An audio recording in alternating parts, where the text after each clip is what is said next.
Bonjour à tous les amis, j'espère que vous allez bien. Aujourd'hui, nous sommes le 8 février 2026. Nous sommes actuellement à Bali. J'ai un cours d'anglais dans 18 minutes, donc cette vidéo va être très efficace. Pas de podcast à rallonge où je vous raconte ma vie au début, ce qui se passe, peut-être à la fin si on aura le temps. Si tu ne me connais pas, je m'appelle Noé, le multipreneur sur les réseaux sociaux. Je m'associe avec des entrepreneurs et j'apporte dans leur entreprise de la valeur de management et de stratégie. Voici les 4 types de valeurs, c'est de ça qu'on va parler aujourd'hui. Valeur d'exécution, valeur de management, valeur de stratégie plus valeur de capital égale valeur totale. Le seul taf d'un entrepreneur, c'est de créer de la valeur. Et plus tu crées de valeur, plus tu gagnes d'argent. Et plus entrepreneur ou pas entrepreneur au final, et plus tu amènes de valeur, c'est directement corrélé à ton niveau de revenu. Donc aujourd'hui, on va décortiquer ça. On est dimanche matin, je me fais chier, donc je fais des équations pour essayer de comprendre comment fonctionne l'argent, comment fonctionne le monde, parce que si tu comprends le jeu de l'argent, eh ben, tu peux faire plein de thunes. Voilà, et puis j'adore faire marcher mon cerveau. Bon, je me suis pas trop inspiré. J'aurais peut-être dû aller voir plus d'économistes, etc. Parce qu'en fait, ce genre de travail, c'est sûr, il y a des gens qui l'ont déjà fait. Je sais pas, ça c'est un peu sorti de mon chapeau. Dites-moi s'il y a quelqu'un qui a dit exactement la même chose ou qui a dit que ce que je disais là c'était faux, pour ceux qui sont plus passionnés d'histoire, etc. Et de sociologie, enfin tout le bordel. Moi j'aime bien réfléchir par moi-même et arriver à des conclusions. Et je trouvais ça intéressant, donc là j'avais envie de vous le partager très rapidement pour le podcast du jour. Donc concrètement, 4 types de valeurs que tu peux apporter. Le but c'est que là tu comprennes Clément, donc dans ta tête, ça soit plus clair quel type de valeur toi tu amènes pour ton entreprise, dans ton entreprise. Qu'est-ce que tu as envie de faire aussi? Est-ce que tu as envie d'avoir une vie plus chill au final et une certaine forme d'exécution pourrait te plaire? Ou alors tu as envie de manager des gens, machin? Est-ce que tu as envie de réfléchir? Est-ce que tu as envie d'amener de la valeur plutôt stratégique? Bon, parlons de tout ça. On va commencer dans l'ordre par la valeur d'exécution. Concrètement, exécution, c'est quand tu es dans l'opérationnel, quand tu crées, quand tu fais une action, ça peut être je sais pas, n'importe quel freelance, c'est clairement de la valeur d'exécution. La plupart du temps, pourquoi on fait appel à un freelance? Parfois aussi, on fait un appel à un freelance qui aurait plus de compétences de nous pour la valeur un peu de stratégie. Mais en tout cas, la valeur d'exécution, c'est clairement quand tu fais quelque chose. Alors, ta vie peut avoir plein de scénarios différents. Tu peux, comme je te dis, avoir une vie plutôt chill et juste exécuter, faire une tâche, voilà. Plus la tâche, moins il y a de personnes qui savent faire cette tâche et plus il y a de demandes. Loi de la courbe, courbe de la loi et de la demande Oui, je l'ai plus, t'as capté. Plus tu seras payé cher. L'offre et la demande. La courbe de l'offre et la demande. Plus il y a de personnes qui veulent et moins il y en a qui sont capables de faire ça. Plus il y a de personnes plus tu vas pouvoir être payé cher. Plus tu as de compétences, forcément plus ta valeur d'exécution a de la valeur et donc si c'est rare c'est plus cher et donc on te paye plus cher. Si tu as très peu de compétences, du moins pas de compétences rares, et tu vas faire des tâches à moins haut levier et c'est en vrai les salaires les moins bien payés de la société. Moi typiquement quand j'avais 18 ans et que j'ai fait 10 000 balles, enfin même à 17 ans 10 000 balles en un été, j'étais full valeur d'exécution, je travaillais 13 heures par jour à 10, 15, 20, 25 euros de l'heure. 25 euros de l'heure quand je coupais des arbres, que je faisais des trucs qui avaient plus de valeur, un peu plus difficile à faire entre guillemets, que un moins grand pourcentage de la population savait le faire et qu'il y avait de la demande, j'étais payé plus. Quand je faisais genre le ménage ou des tâches un peu plus basiques, entre guillemets, où il y avait besoin un peu moins de compétences, et boum, j'étais payé à 10 euros de l'heure. Voilà, ça c'est vraiment la valeur d'exécution, ça peut monter et ça peut monter très très haut au final, parce que quand tu es quelqu'un d'excellent dans ton domaine, supposons après, c'est pas trop Ah, ça dépend. Ça dépend. Mais supposons, tu sais comment faire je sais pas, des molécules atomiques, je sais pas quoi. Mais en fait, t'es un ingénieur de fou furieux. Et en fait, tu vas gagner 50K par mois, tu vois. Parce que tu vas tu vas amener beaucoup de valeur. Donc, ta valeur d'exécution a énormément de valeur. Et donc, forcément, valeur totale, boum, argent qui rentre dans ta poche. Je vous remets le petit tableau là, ça régale. Je sais pas si vous voyez ou si c'est inversé. Donc voilà, valeur d'exécution, qu'est-ce que j'ai d'autre à dire?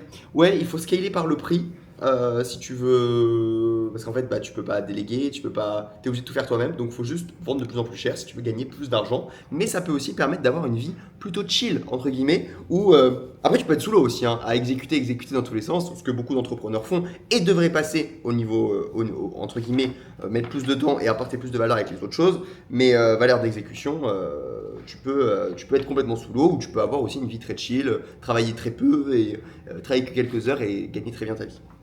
Voilà.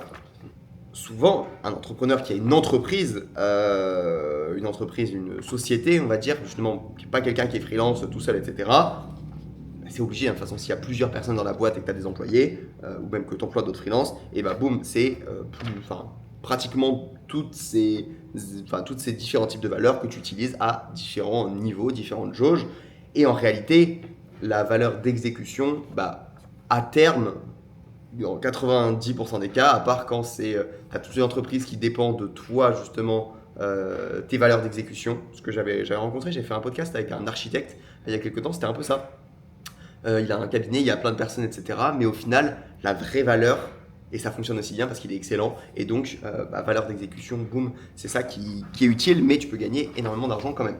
Ok, deuxième chose, valeur de management. Bah là, tout simplement, c'est comment tu gères des gens qui vont pouvoir travailler à ta place, voilà, entre guillemets, faire des tâches pour l'entreprise, travailler à ta place, pas vraiment ça, mais je dis travailler à ta place parce que généralement, pour manager quelqu'un à faire quelque chose, il faut l'avoir fait avant. Parce qu'il y a qu'une lettre de différence entre déléguer et délaisser, une ou deux lettres. Et beaucoup d'entrepreneurs ont tendance à dire « Ah putain, je suis pas bon en vente, ok, je délègue à un closer parce qu'il va être meilleur que moi. » Là, tu es souvent en train de faire de la merde. La plupart du temps, il faut savoir faire les choses. Ça dépend de ton niveau. T'es Elon Musk, t'as pas besoin d'être ingénieur et tu vas payer les meilleurs au monde. Mais généralement, on commence avec pas beaucoup de valeur capitale qui va arriver juste à la fin. Ça marche à tous les coups, toutes mes équations, les trucs, bam bam bam. J'aimerais bien que vous me trouviez des contre-exemples, mais franchement, je trouve ça plutôt pas mal ce truc. Donc, valeur de management, si tu es un humain à peu près normal et que c'est entre guillemets ta première boîte, deuxième ou troisième et que tu n'as pas énormément de cash, et ben, le concept c'est que tu montes en compétence sur les trucs d'exécution. Au bout d'un moment, tu n'as plus le temps. Et donc là, boum, il faut t'intéresser à valeur de management et donc déléguer au début les trucs que tu fais qui ont le moins de levier et petit à petit tu délègues les choses qui ont de plus en plus de levier. Après tu prends un copywriter, tu prends un chat et tu prends des gens qui sont meilleurs que toi, mais toi tu sais un petit peu comment ça marche. Tu prends un dev parce qu'il sait super bien faire, mais toi tu comprends un minimum le code, comment ça marche, parce que sinon tu peux pas bien manager. Parce que la valeur de management a beaucoup de valeur. Troisième chose, donc là il faut aimer gérer des humains. Valeur management, faut aimer gérer des humains, faut aimer...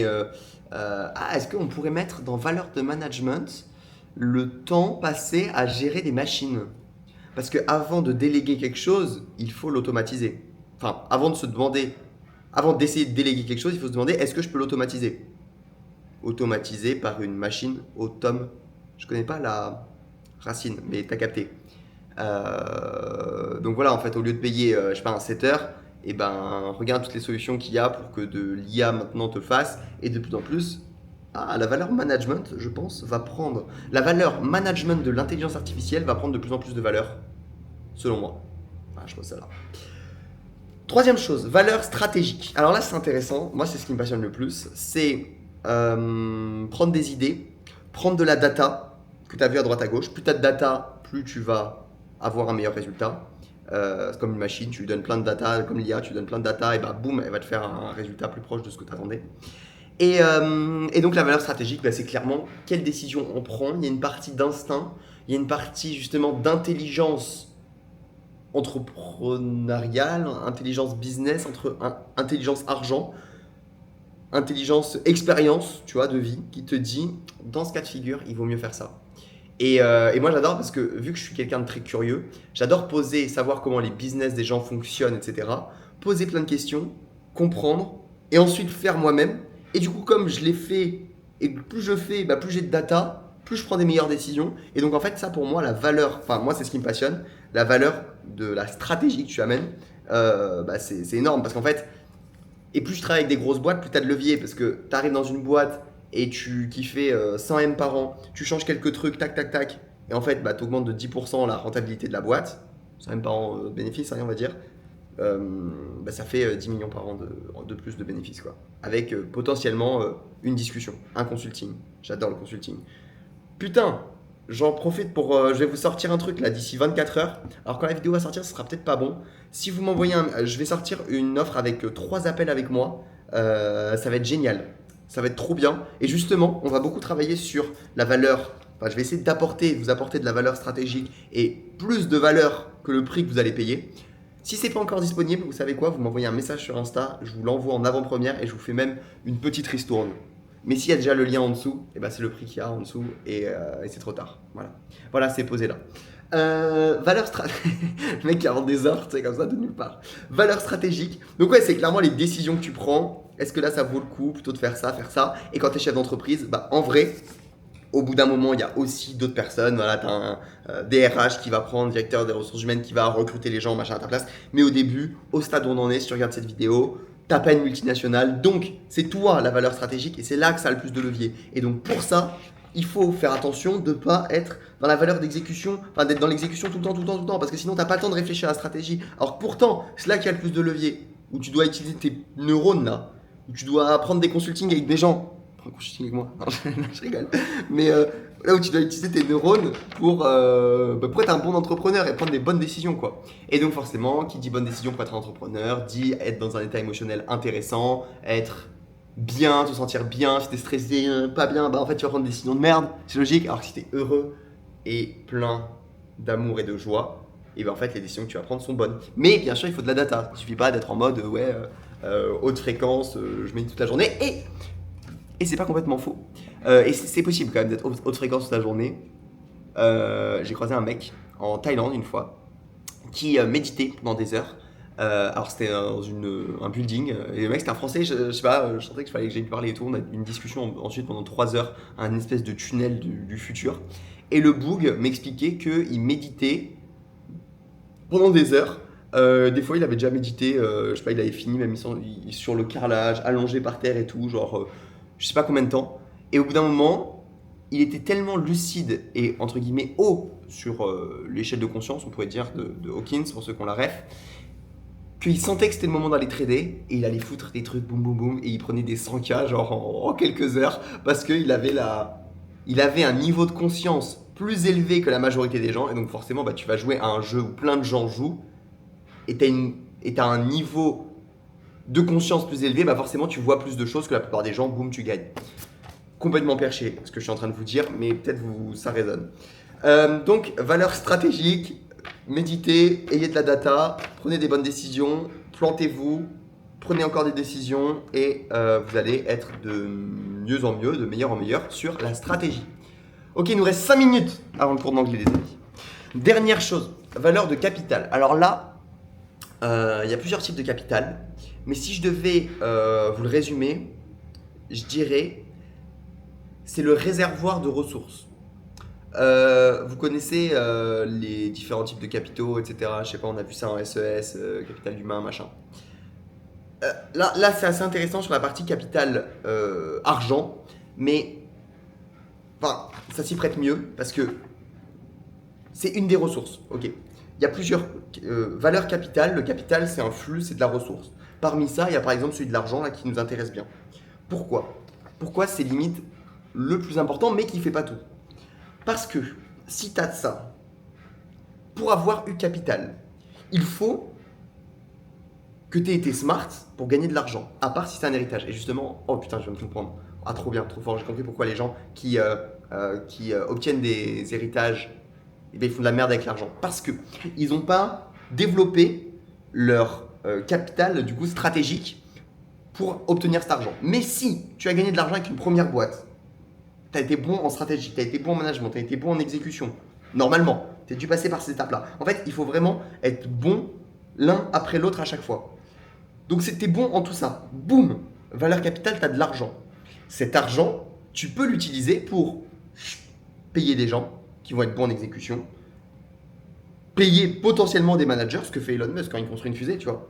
Il paye des bons ingénieurs qui ont les bonnes stratégies, qui vont payer les bons mécaniciens et qui vont être managés par un manager qui est très bon. Et chacun est bon dans son truc, boum boum boum. Et toi, tu es là juste avec capital. Et vu que ton capital est ta stratégie aussi, techniquement, parce que c'est ton idée, c'est son idée de créer des fusées, tu vois.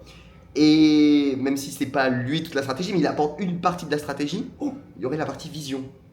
Ouais, c'est dans stratégie aussi. Stratégie X vision, on aurait pu faire VV là.